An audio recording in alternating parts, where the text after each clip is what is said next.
C'est L'ombre du mal, une enquête de Kerry Locke, tome 3, écrit par Blake Pierce, lu par Audrey. Prologue. À seulement 16 ans, Sarah Caldwell était une adolescente sensée et raisonnable, et elle savait reconnaître les situations douteuses. Et celle-ci en faisait partie. Lorsque Lani Joseph, sa meilleure amie depuis l'école primaire, lui avait proposé de la retrouver au centre commercial dans l'après-midi, elle avait failli refuser. Toutefois, elle n'avait pas réussi à trouver d'excuses convaincantes. Depuis qu'elle l'avait rejointe, Lani semblait nerveuse, sans que Sarah ne parvienne à comprendre ce qu'il pouvait bien y avoir de stressant à errer dans le centre commercial de Fox Hills. Lorsqu'elles essayèrent un des colliers bon marché chez Claire's, les mains de Lani tremblaient en manipulant le fermoir. En vérité, Sarah ne savait plus vraiment ce qui pouvait bien rendre Lani nerveuse. Elles avaient été incroyablement proches tout au long de l'école primaire, mais après que la famille de Sarah eut quitté Culver City pour le quartier modeste mais moins dangereux de Westchester, les deux jeunes filles s'étaient éloignées. Les deux quartiers n'étaient assez distants que de quelques kilomètres. Cependant, comme aucune des deux adolescentes ne possédait de voiture, ni ne s'était sérieusement engagées à rester en contact l'une avec l'autre, elles avaient cessé de se fréquenter. Pendant qu'elles essayaient des produits de maquillage dans le magasin Sephora, Sarah en profita pour couler quelques regards vers Lani, dans le miroir. Les cheveux d'un blond pâle de son amie étaient zébrés de mèches bleues et roses. Ses yeux restaient si lourdement maquillés qu'il était superflu d'appliquer un quelconque fard supplémentaire au présentoir.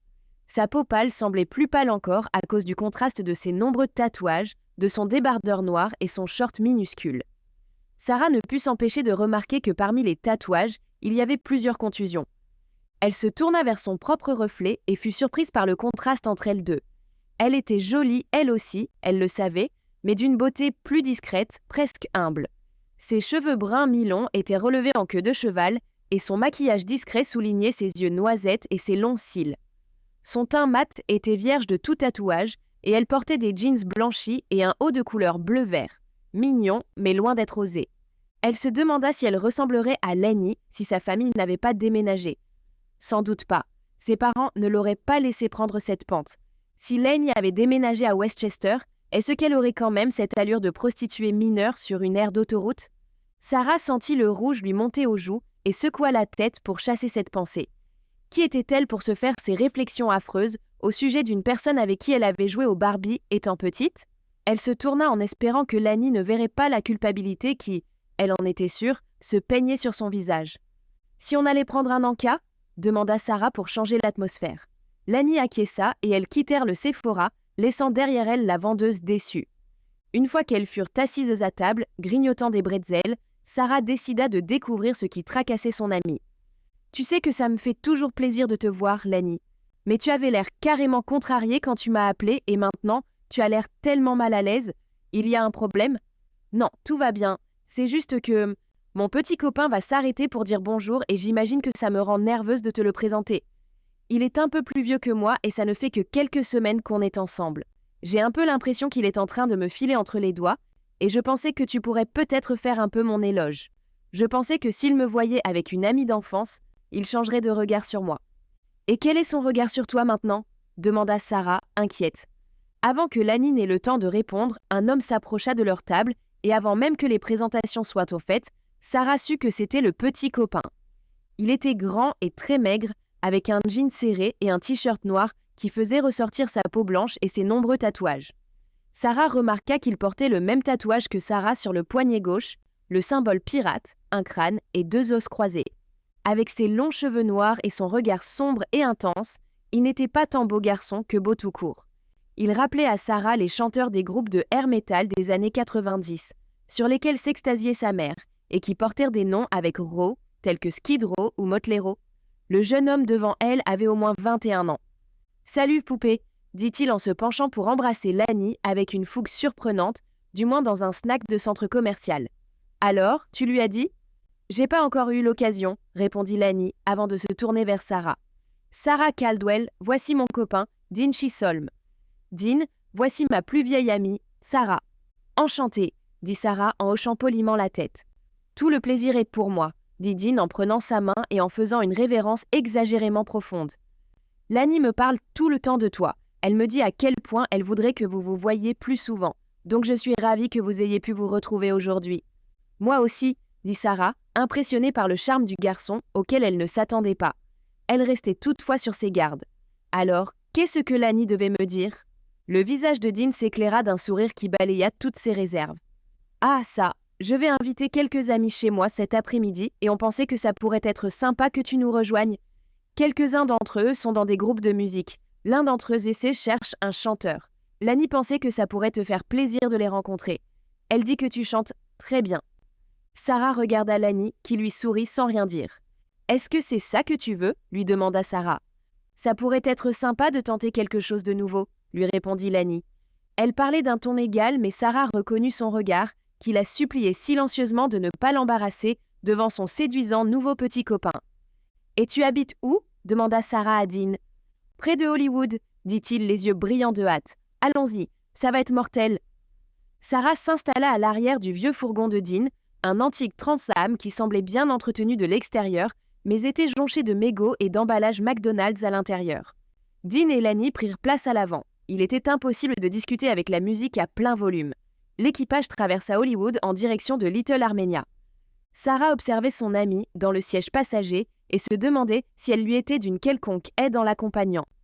Ses pensées retournèrent vers la conversation qu'elle avait eue avec Lani dans les toilettes des femmes, au centre commercial, où Lani avait fini par plus ou moins se confesser.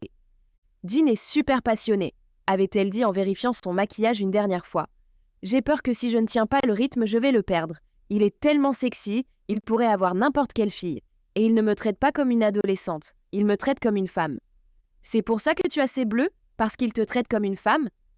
Sarah avait voulu croiser le regard de Lani dans le miroir, mais celle-ci refusait de la regarder. « Il était juste contrarié, » avait-elle dit. « Il m'a accusé d'avoir honte de lui, que c'était pour ça que je ne le présentais pas à mes copines respectables. Mais la vérité, c'est que je n'ai plus d'amis comme ça, maintenant. C'est alors que j'ai pensé à toi. Je me suis dit que si je te le présentais, je ferais d'une pierre deux coups. Il saurait que je ne cache pas notre relation et ça serait flatteur pour moi d'avoir au moins une amie qui a, tu vois, un avenir devant elle. » Le fourgon heurta un nid de poule et Sarah fut projetée de nouveau dans l'instant présent. Dean était en train de faire un créneau dans une ruelle miteuse, bordée d'une rangée de petites maisons avec des barreaux aux fenêtres. Sarah sortit son portable et tenta pour la 3e fois d'envoyer un message rapide à sa mère. Mais son portable ne captait toujours aucun réseau. C'était étrange, car il n'était pas en pleine nature, mais au centre de Los Angeles. Dean se gara et Sarah rangea son portable dans son sac à main. Si elle n'avait toujours pas de réseau chez Dean, elle utiliserait sa ligne fixe. Après tout, même si sa mère était plutôt coulante, c'était contraire aux règles de la famille de rentrer plus tard que prévu sans prévenir. En remontant la petite allée qui menait à la maison, Sarah entendait déjà le rythme assourdi de la musique. Elle fut parcourue d'un sentiment de doute, mais le repoussa. Dean frappa bruyamment à la porte d'entrée et attendit qu'on ouvre un à un les divers verrous.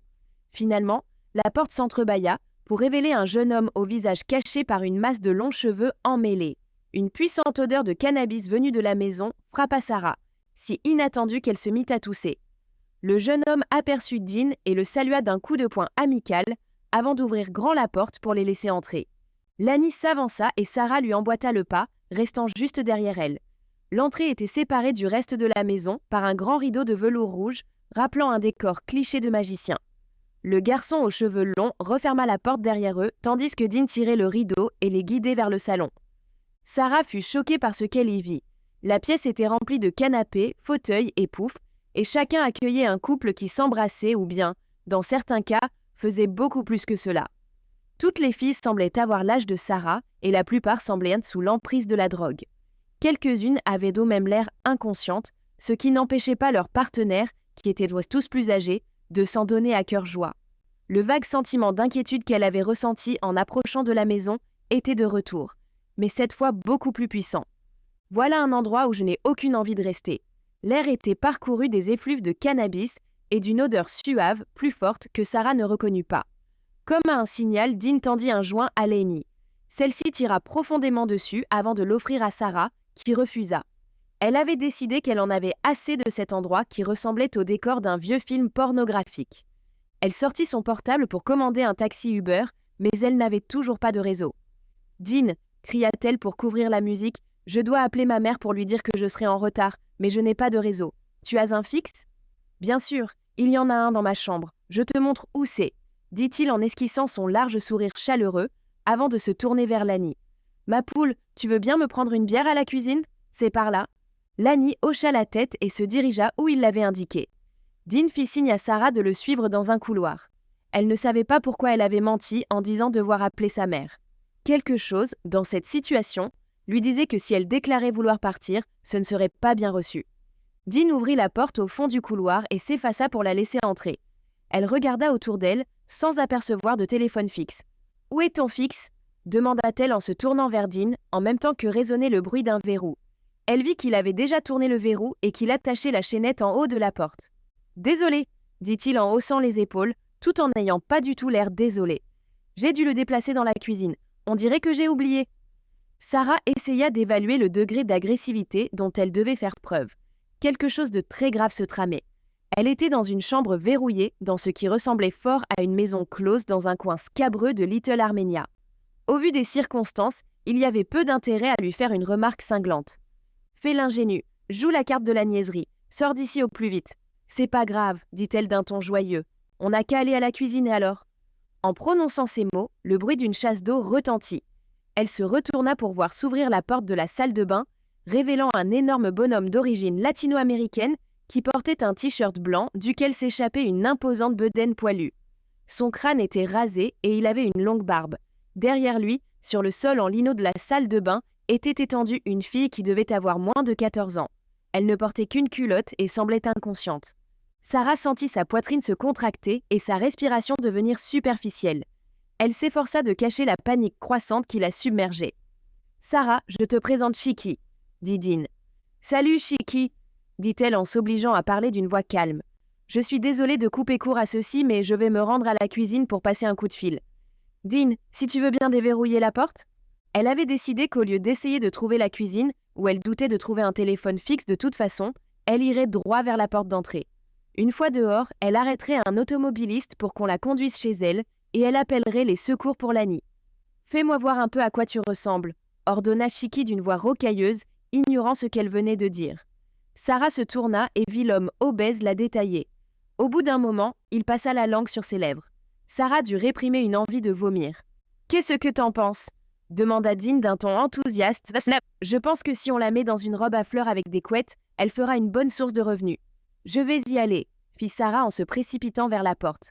À sa grande surprise, Dean fit un pas sur le côté, l'air amusé. « Tu t'es servi du brouilleur pour qu'elle ne puisse pas appeler ou envoyer des messages ?» demanda Chiki, quelque part derrière elle. « Ouais, j'ai fait bien gaffe à elle. Elle a essayé plein de fois mais n'avait apparemment jamais de réseau. N'est-ce pas, Sarah ?» Elle batailla avec la chaînette en haut de la porte et était presque parvenue à la détacher lorsqu'une ombre obscurcit son champ de vision.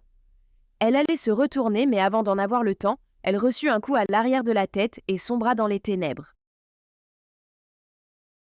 Chapitre 1. Le cœur de Keri Locke battait à tout rompre. Bien qu'elle soit au milieu d'un grand commissariat de police, elle parvint à bloquer tout ce qui l'entourait. Elle parvenait à peine à réfléchir clairement en lisant l'email qu'elle venait de recevoir. Il était difficile de croire que c'était vrai. « Suis prêt à vous rencontrer si vous respectez les règles. Vous recontacte bientôt. » Les mots en étaient simples, mais le message était porteur d'une signification colossale. Pendant 6 semaines interminables, Keri avait attendu cela, espérant désespérément que l'homme qu'elle soupçonnait d'avoir enlevé sa fille 5 ans plus tôt la contacterait. Et il venait de le faire. Keri repoussa son portable et ferma les yeux, essayant de garder sa contenance tout en réfléchissant à la situation. La première fois qu'elle avait trouvé le moyen de contacter cet homme, connu sous le seul surnom de collectionneur, elle avait organisé un rendez-vous. Il n'était pas venu. Elle lui avait écrit pour savoir pourquoi, et il avait répondu qu'elle n'avait pas respecté les règles, tout en suggérant qu'il pourrait se recontacter à l'avenir.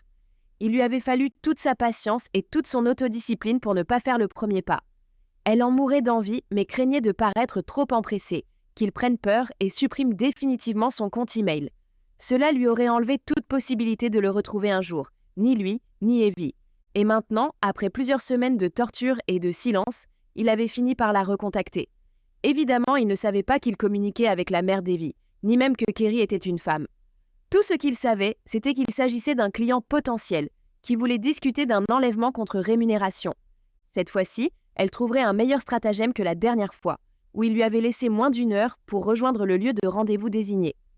Elle avait mis en place un leurre, un fantoche, pour qu'il aille à sa place, et elle avait surveillé de loin la situation. Mais d'une façon ou d'une autre, le collectionneur avait su que le leurre n'était pas son vrai client et il n'était pas venu. Elle ne pouvait pas laisser cela se reproduire. Reste calme. Tu as tenu tout ce temps et ça a payé. Ne ruine pas tout en faisant quelque chose d'impulsif. De toute façon, pour le moment, tu ne peux rien faire. La balle est dans son camp. Fais une réponse simple et attends qu'il réagisse. Kerry tapa un seul mot. Compris.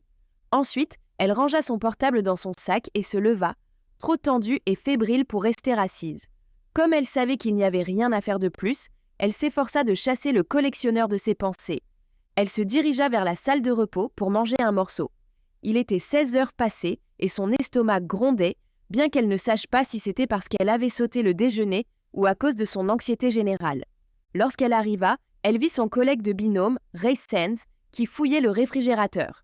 Il était connu pour s'approprier tout aliment dont le propriétaire ne soit pas correctement indiqué. Heureusement, sa salade au poulet, sur laquelle figurait clairement son nom, était cachée en bas, au fond du frigo. Ray, un grand noir d'1,93 m et 105 kg, au crâne chauve et à la carrure imposante, aurait dû être vraiment affamé pour aller chercher jusque-là une simple salade. Kerry resta un moment debout dans l'embrasure, profitant de la vue des fesses de Ray qui se tortillaient pendant ses manœuvres. En plus d'être son binôme, il était son meilleur ami, et depuis quelque temps, peut-être même plus que cela. Ils étaient tous les deux profondément attirés l'un par l'autre, et se l'étaient avoué moins de 2 mois auparavant, lorsque Ray se remettait d'une blessure par balle reçue en combattant un kidnappeur d'enfants. Mais depuis lors, ils n'avaient fait que dépasser des étapes minimes. Ils flirtaient plus ouvertement lorsqu'ils étaient seuls, et plusieurs rendez-vous semi-romantiques avaient eu lieu, pendant lesquels ils se rendaient l'un chez l'autre pour regarder un film. Mais ils semblaient tous deux avoir peur de faire le pas suivant. Kerry savait pourquoi elle ressentait tout cela, et elle soupçonnait que Ray le savait également. Elle s'inquiétait de la possibilité que leur amitié et leur binôme soient en compromis s'ils se mettaient ensemble et que leur couple ne durait pas. C'était une inquiétude légitime. Aucun des deux n'avait eu beaucoup de succès dans le domaine amoureux. Ils étaient tous deux divorcés. Ils avaient tous deux trompé leur partenaire. Ray, qui était un ancien boxeur professionnel, était aussi un homme à femme notoire. Et Kerry devait bien admettre que depuis l'enlèvement d'Evie, elle n'avait été qu'une boule de nerfs à vif, constamment au bord du précipice. Il était peu probable que Mythic fasse d'eux des porte-paroles de la marque dans un futur proche. Ray sentit qu'on le regardait et il se retourna, un demi-sandwich non étiqueté à la main. En voyant qu'il n'y avait personne d'autre que Kerry dans la salle, il lui demanda « La vue t'a plu ?» en clignant de l'œil. « Ne prends pas la grosse tête, Hulk », l'avertit Kerry. Ils adoraient s'affubler de surnoms qui soulignaient leur grande différence de taille. « Tant que ce ne sont pas mes fesses qui deviennent grosses, hein, Miss Bianca ?» fit-il en souriant. Kerry vit son expression changer et elle devina qu'elle n'avait pas suffisamment bien caché sa fébrilité due au collectionneur. Ray la connaissait trop bien. « Qu'est-ce qu'il y a ?» demanda-t-il tout de suite. « Rien », fit-elle en se faufilant à côté de lui et se penchant pour attraper sa salade. Contrairement à lui, les espaces exigus ne lui posaient aucun problème. Bien qu'elle ne soit pas aussi menue que ne le suggérait son surnom de souris de dessin animé, comparé à Ray, sa stature d'1,67 m et 59 kg était lilliputienne. Elle sentit son regard se poser sur elle, mais fit mine de ne rien remarquer. Elle ne voulait pas parler de ce qui la préoccupait, pour plusieurs raisons. Avant tout, si elle lui parlait de l'email du collectionneur, il allait vouloir discuter de chaque détail avec elle, ce qui irait à l'encontre de ses efforts pour ne pas y penser afin de conserver son calme. Mais il y avait une autre raison. Kerry était surveillée par un avocat véreux nommé Jackson Cave, qui était connu pour représenter des kidnappeurs d'enfants et des pédophiles. Pour obtenir les informations qui lui avaient permis de trouver le collectionneur, elle était entrée par effraction dans son bureau et avait fait une copie d'un fichier secret. La dernière fois qu'ils s'étaient vus, Cave avait laissé entendre qu'il savait ce qu'elle avait fait, et il avait ouvertement déclaré qu'il la tiendrait à l'œil. Pour Kerry, la signification en était claire. Depuis, elle vérifiait régulièrement qu'on n'avait pas placé de mouchard sur elle, et elle prenait garde de ne discuter du collectionneur que dans des endroits sûrs. Si Cave venait à savoir qu'elle avait trouvé la trace du collectionneur, il risquait de le prévenir. Alors, le collectionneur disparaîtrait et elle ne retrouverait jamais Evie. Il était donc hors de question de raconter quoi que ce soit à Ray dans cet endroit. Mais Ray ne savait rien de tout cela et il insista. « Je vois bien qu'il y a quelque chose. » Mais avant que Kerry puisse battre en brèche, leur chef fit irruption dans la pièce. Le lieutenant Cole Hillman, leur supérieur direct, avait 50 ans mais semblait beaucoup plus vieux. Il avait des rides profondes, une chevelure poivre et sel emmêlée, et un ventre de buveur de bière en plein développement qu'il ne parvenait pas à cacher sous ses chemises collant trop grandes. Comme d'habitude, il portait une veste et une cravate, mais la première était mal ajustée et la seconde ridiculement lâche. « Bien, je suis ravi que vous soyez là tous les deux, » dit-il se passant de toute forme de salutation. « Venez avec moi, on a un nouveau dossier. » Ils le suivirent jusqu'à son bureau et s'assirent d'un sur la causeuse défoncée placée contre le mur. Sachant qu'elle n'aurait sans doute pas l'opportunité de manger plus tard, Kerry engloutit sa salade pendant que Hillman les mettait au courant. Elle remarqua que Ray avait fini le sandwich qu'il avait volé avant même qu'il ne soit assis.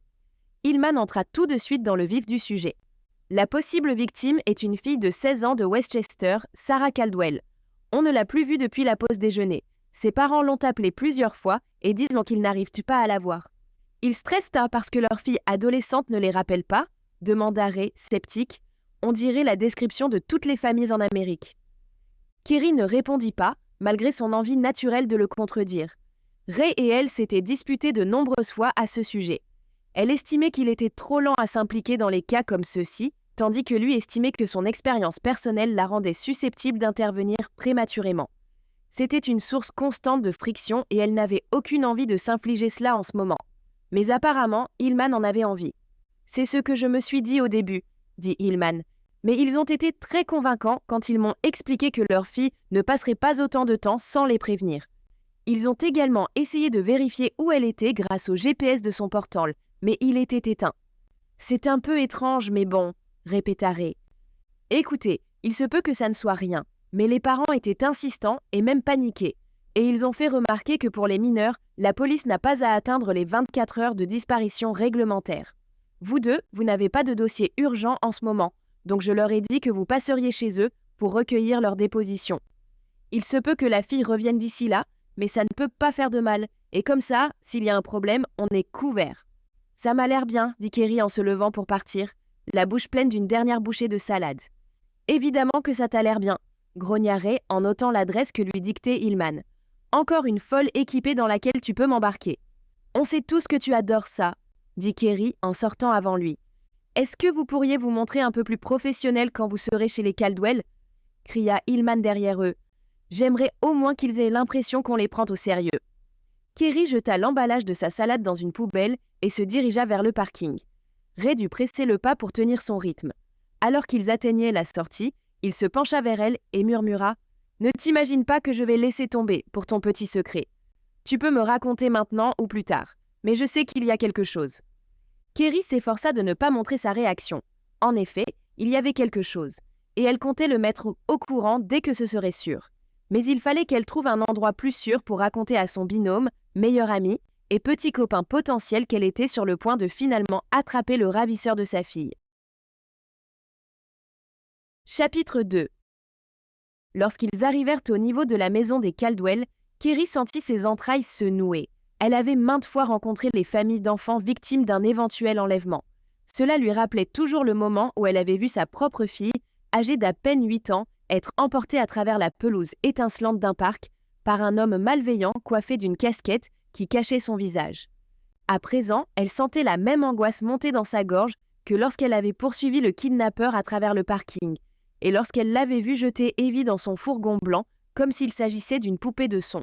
Elle ressentait de nouveau l'horreur qu'elle avait éprouvée quand un adolescent avait tenté d'arrêter le ravisseur et que ce dernier l'avait poignardé à mort. Kerry fit une grimace en repensant à la douleur des graviers qui s'incrustaient dans la plante de ses pieds alors qu'elle courait dans le parking, tentant de rattraper le fourgon qui était en train de s'éloigner. Elle se remémora le sentiment d'impuissance qui l'avait envahi quand elle avait constaté que le fourgon ne portait pas de plaque d'immatriculation et réalisé qu'elle n'avait presque aucune description à offrir à la police. Ray savait bien à quel point ces moments affectaient Kerry et il resta assis silencieusement dans le siège conducteur tandis que ses émotions successives la traversaient et qu'elle se préparait à la suite. « Ça va ?» demanda-t-il en voyant son corps finir par se détendre un peu. « Presque », fit-elle en ouvrant le pare-soleil au-dessus d'elle pour vérifier dans le miroir qu'elle n'était pas trop décomposée. La personne qui lui rendit son regard, dans le miroir, avait l'air en bien meilleure santé que n'était Kerry à peine quelques mois plus tôt. Les cernes noires sous ses yeux bruns avaient disparu et ses yeux n'étaient plus injectés de sang. Sa peau était moins cireuse, Ses cheveux, blonds foncés, étaient toujours tirés en une simple queue de cheval, mais ils n'étaient plus gras ni sales. Son 36e anniversaire approchait, mais elle avait meilleure mine que ces 5 dernières années, depuis l'enlèvement d'Evie. Elle se demandait si c'était grâce à l'espoir qu'elle nourrissait depuis que le collectionneur, quelques semaines plus tôt, lui avait dit qu'il la recontacterait. Ou bien c'était la perspective d'une histoire d'amour avec Ray.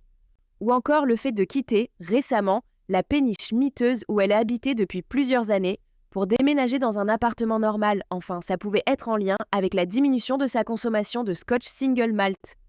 Quoi qu'il en soit, elle remarquait que davantage d'hommes se retournaient sur elle, ces jours-ci. Ça ne la dérangeait pas, entre autres, parce que pour la première fois depuis longtemps, elle avait l'impression de contrôler sa vie, qui avait si souvent échappé à son contrôle. Elle rabattit le pare-soleil et se tourna vers Ray. « Prête ?» En se dirigeant vers la porte d'entrée, Kerry examina le quartier. C'était la partie nord de Westchester, bordant l'autoroute 405 et située au sud du Howard Hughes Center, un immense complexe commercial et de bureaux qui dominait le quartier de sa silhouette imposante. Westchester avait une réputation de quartier ouvrier et la plupart des maisons étaient de modestes et d'un seul étage. Mais même celle-ci avait connu l'explosion des prix immobiliers des 6 dernières années et en conséquence les riverains étaient un mélange d'anciens du quartier et de jeunes familles d'actifs qui ne voulaient pas habiter dans un lotissement sans âme mais plutôt dans un endroit de caractère. Kerry soupçonnait que les Caldwell faisaient en partie de cette dernière catégorie. La porte s'ouvrit avant même qu'ils eurent atteint le seuil, et un couple manifestement inquiet s'avança au dehors. Kerry fut surprise par leur âge. La femme, petite, latino-américaine, avec une pragmatique coupe à la garçonne, avait l'air d'avoir la cinquantaine. Elle portait un costume joli mais élimé, et des chaussures vieilles mais en parfait état. Le mari devait faire au moins 15 cm de plus qu'elle.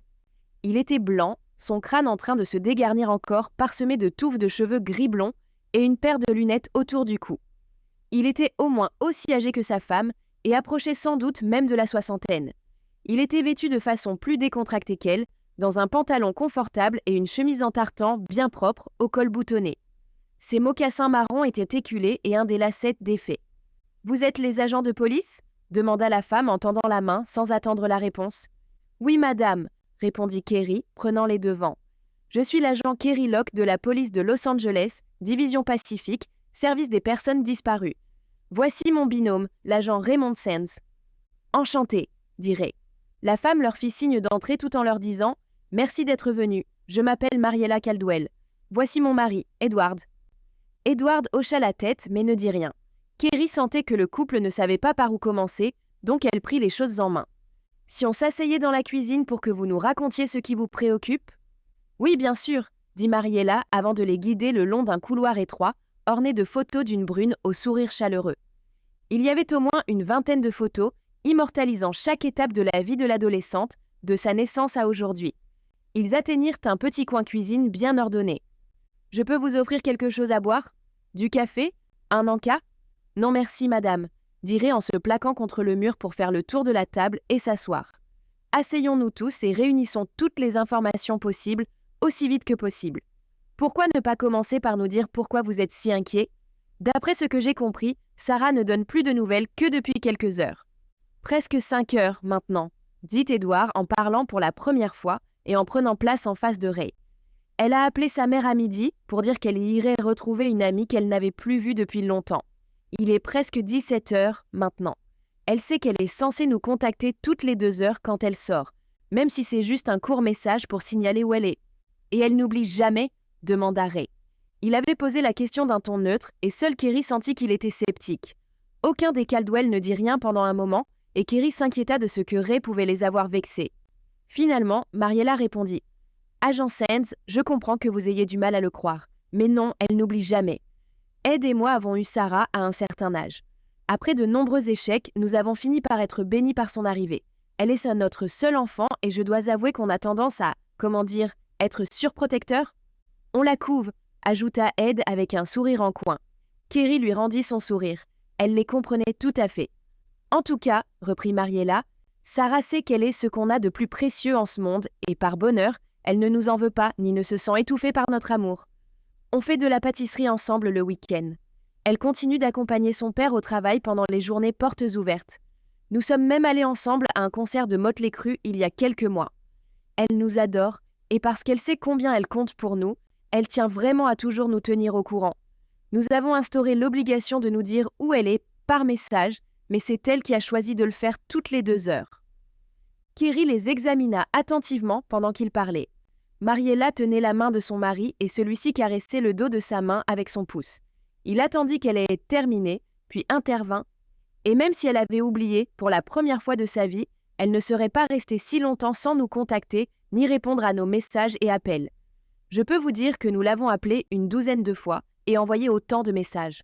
Dans le dernier, je disais que j'appelais la police. Si elle avait reçu un seul de ces messages, elle aurait répondu. Comme je l'ai dit au lieutenant, le GPS de son téléphone est éteint, ce qui n'est jamais arrivé avant. Ce détail perturbant flottait au-dessus d'eux, menaçant de tout recouvrir. Kerry voulut étouffer tout début de panique en leur posant rapidement la question suivante. « Monsieur et Madame Caldwell, puis-je vous demander pourquoi Sarah n'était pas à l'école aujourd'hui ? On est vendredi. » Tous deux la dévisagèrent, surpris. Même Ray parut étonné. « C'est le jour après Thanksgiving. Il n'y a pas école. » Kerry sentit sa gorge se nouer. Seul un parent pouvait connaître ce genre de détails, et elle n'en était plus un, par tous les aspects pratiques. Evie aurait eu 13 ans maintenant.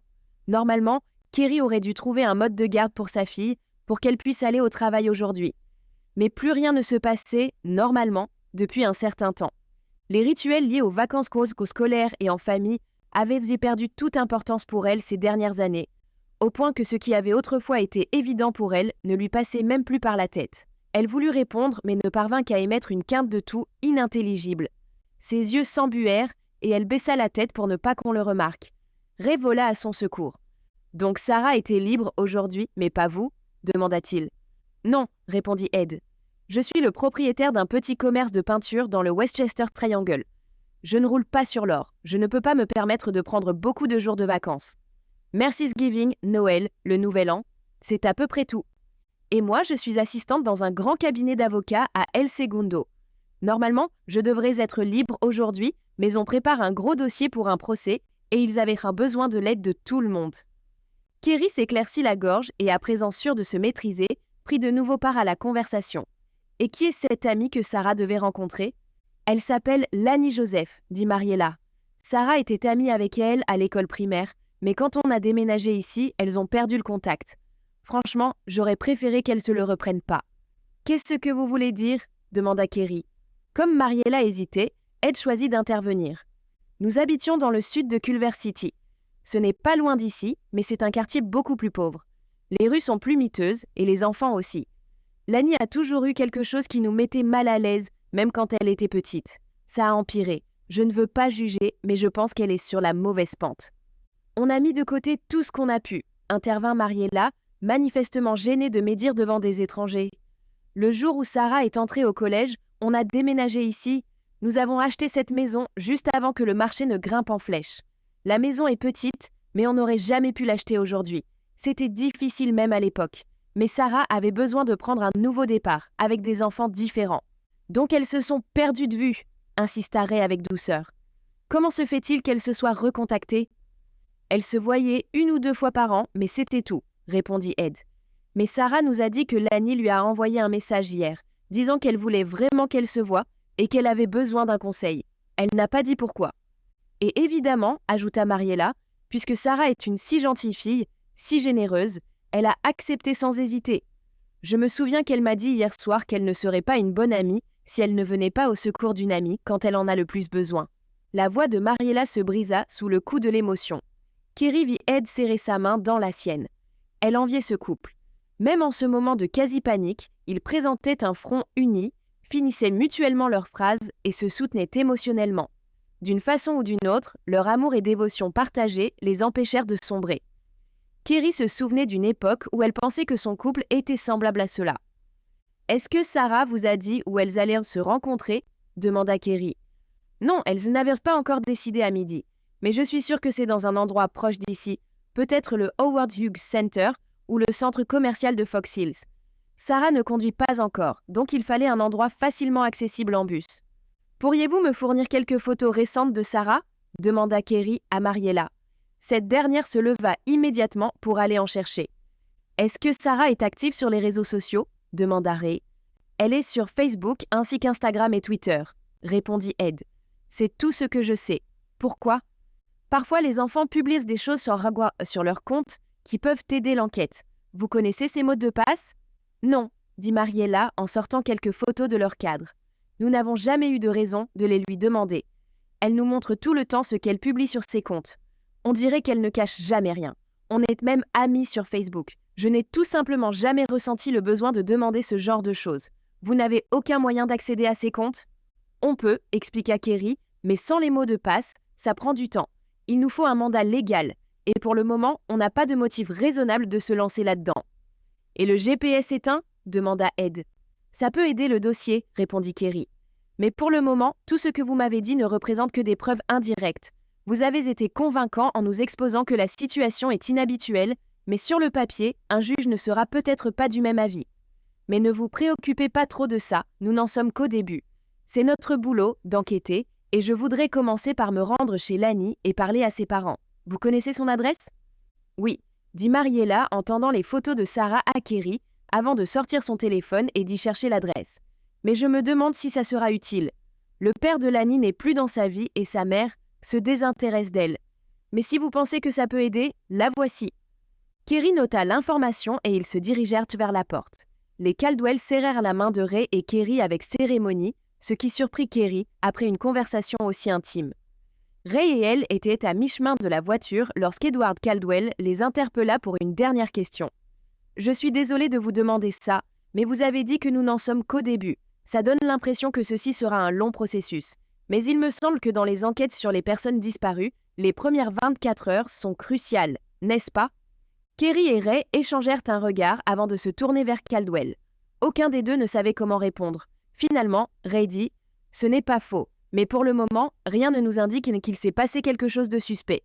Et de toute façon, vous nous avez contactés très tôt, ce qui est positif. Je sais que c'est difficile à entendre, mais essayez de ne pas trop vous inquiéter. Je vous promets que nous vous recontacterons. » Kerry et Ray tournèrent les talons et rejoignirent la voiture. Lorsque Kerry fut sûre qu'ils ne pouvaient pas les entendre, elle marmonna à voix basse « Beau mensonge !» Ce n'était pas un mensonge. Tout ce que j'ai dit était vrai. Elle pourrait revenir à la maison d'une minute à l'autre et l'affaire serait close. Peut-être, concéda Kerry. Mais mon instinct me dit que cette affaire-ci ne sera pas si simple. Chapitre 3. Kerry s'installa dans le siège passager pour le trajet vers Culver City. Elle se sermonnait intérieurement tout en essayant de se rappeler qu'elle n'avait rien fait de mal. Mais la culpabilité l'envahissait à l'idée qu'elle avait oublié quelque chose d'aussi simple qu'un jour de vacances scolaires. Même Ray n'avait pu cacher son étonnement. Elle était en train de perdre de vue la mère qu'elle avait été, et c'était terrifiant. Combien de temps encore avant qu'elle oublie d'autres détails, plus personnels? Quelques semaines plus tôt, on lui avait donné anonymement un indice qui menait à la photo d'une adolescente. Mais Kerry, à sa grande honte, avait été incapable de déterminer si c'était Evie sur la photo. Il est vrai que cela faisait 5 ans qu'elle n'avait pas vu Evie, et la photo était prise de loin et de mauvaise qualité. Mais le fait qu'elle ne puisse pas immédiatement déterminer... Nous espérons que vous avez apprécié cet aperçu. Pour continuer à écouter ce livre audio sur Google Play Livres, utilisez le lien dans la description de la vidéo.